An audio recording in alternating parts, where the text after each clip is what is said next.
At my husband's funeral, I stood quietly, mourning the man I had spent decades with. But instead of compassion, my daughter-in-law leaned toward her friend and mocked my dress. She whispered cruel words, assuming I was just an out-of-date woman blinded by grief. What she didn't realize was that the dress held a story, one tied to my husband, to our family's history, and to my place in it. She had no idea who I really was, or how her words would come back to haunt her. The day of the funeral was heavy with silence. Friends, relatives, and colleagues had gathered to pay their respects. I wore a black dress, simple, elegant, and deeply meaningful.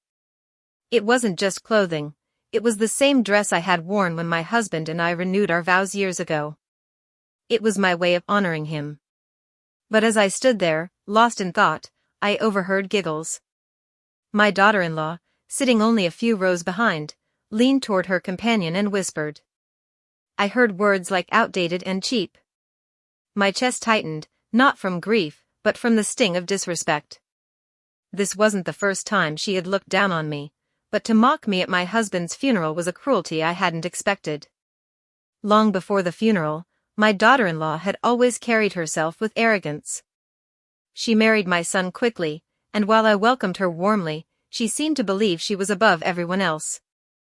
Expensive handbags, designer clothes, and flashy jewelry became her signature.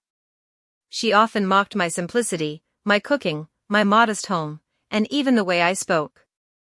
My son loved her, but I could see him shrinking under her constant need to prove herself superior. Still, I kept quiet.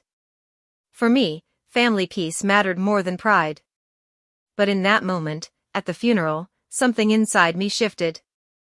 I realized she didn't just disrespect me, she disrespected the memory of my husband. Her sneers weren't about the dress, they were about me, and by extension, the man she was supposedly grieving. That was when I knew, she had crossed a line that could not be undone.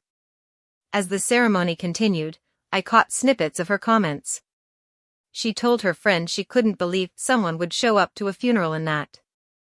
Her friend chuckled nervously, trying to quiet her, but she went on.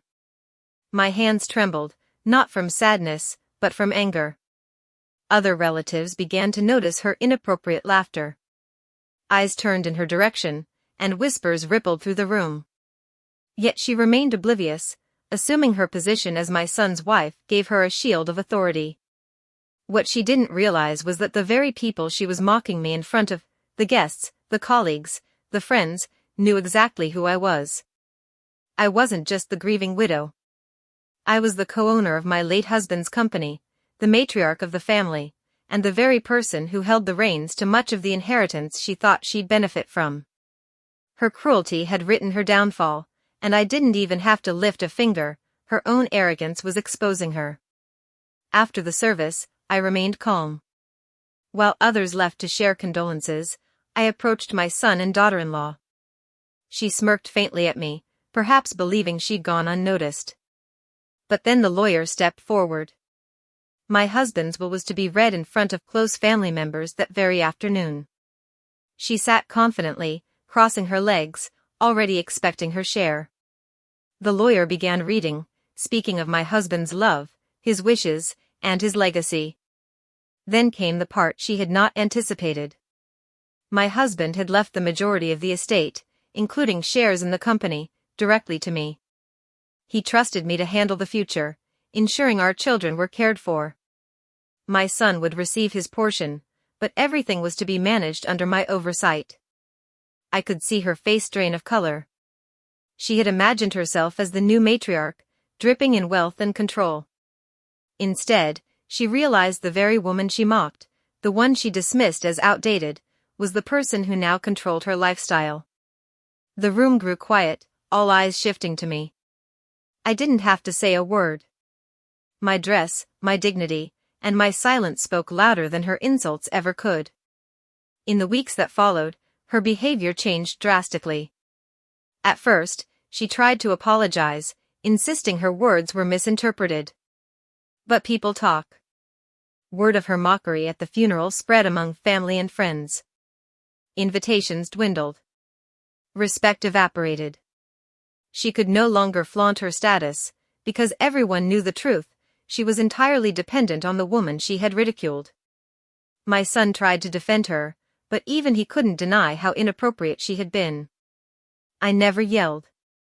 I never humiliated her in public. Instead, I treated her with the same calm courtesy I always had. But behind that calmness, she knew, every move she made, every luxury she enjoyed, was under my control. And that was the ultimate revenge, not loud, not cruel, but quiet and dignified. She had mocked the dress I wore for love, loyalty, and memory. But in the end, the dress became a symbol. A reminder that respect cannot be bought, and arrogance has consequences. Sometimes, revenge doesn't come in shouting matches or dramatic confrontations. Sometimes, it comes in silence, in patience, and in letting the truth reveal itself. My daughter-in-law mocked me when I was at my most vulnerable, but in the end, her words backfired. She thought she was mocking a dress, but really, she was mocking a legacy she could never claim. And as for me? I learned that dignity, even in grief, can be the sharpest weapon of all.